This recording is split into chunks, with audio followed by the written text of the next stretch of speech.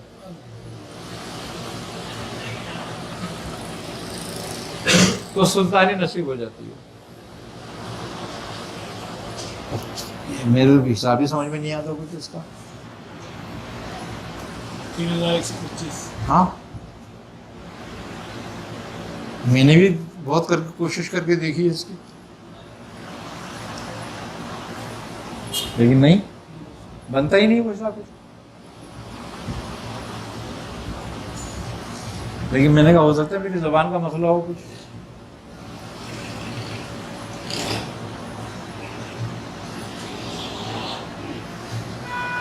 کیونکہ ایک تسبیح بہت زور لگا کر نا 1 گھنٹے میں ہوتی ہے، تو 24 گھنٹے میں 24 تسبیح ہو گئی۔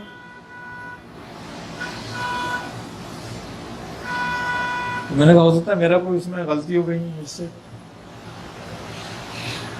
اور بھی تیز بڑھی جا سکتی ہوئی۔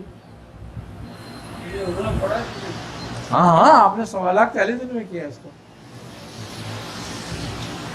اب یا تو آپ کی کرامت تھی کوئی،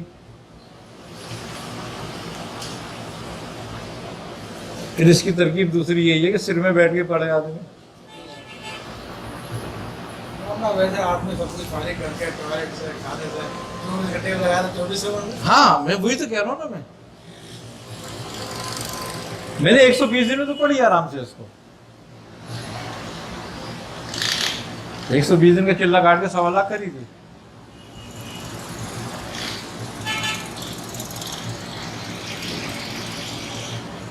لیکن اس سے یہ ہے کہ کوشش کرنے کے بعد بھی ہم 4 گھنٹے تو آرام کرنا پڑے گا آدمی کو۔ 20 گھنٹے ہی کر سکتا ہے وہ کام، تو 2000 بار روز پڑھ سکتا ہے، 60 دن میں کر سکتا ہے، 2 مہینے میں۔ نہیں میں کہہ رہا ہوں 3 گھنٹے سو، 1 گھنٹے نمازوں کا نکال دو، آدھا گھنٹہ واش روم کا ہی نکال دو، 1 پہر سو جاؤ، لیکن پھر بھی تو نہیں ہو رہا۔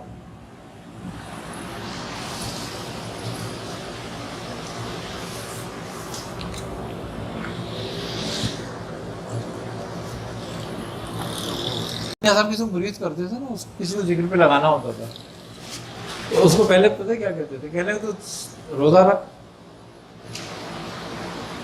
اگر تھوڑی دیکھتے تھے نا ہمت ہے اس میں تو اس کو طے کا روزہ رکھوا دیتے تھے۔ پہلے ہوتے تھے طے کا روزہ رکھے، اس نے طے کا روزہ رکھ لیا، پھر اس کو بلاتے تھے کہ روزہ ہمارے ساتھ ہی کھولنا آن کے تم۔ تو تیسرے دن وہ آیا، روزہ کھولا، روزہ کھولنے والے اس کو کہتے تھے اب 3 دن ذکر کرو روزہ رکھ کے، لیکن روزہ طے کا نہیں رکھنا، آپ سحری بھی کرو افطاری بھی کرو، 3 دن آپ ذکر کرو۔ تو 3 دن کا ذکر کیا بتاتے تھے اس کو؟ سورہ اخلاص، اور کہتے تھے 1.25 3 دن میں پوری کرنی ہے۔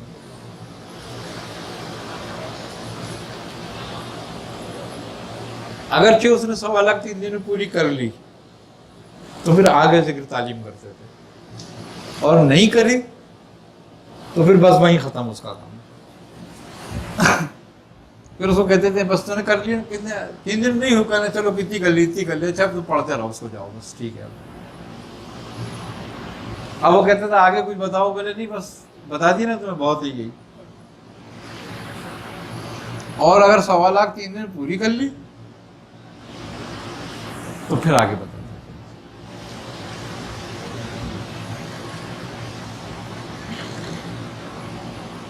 تو وہ کہتے تھے کہ 3 دن مہینے میں معمول ہونا چاہیے تمہارا، 13 14 15، 1.25 کرو اس کو، 3 دن روزے رکھو اور 3 دن میں 1.25 کر لو اس کو۔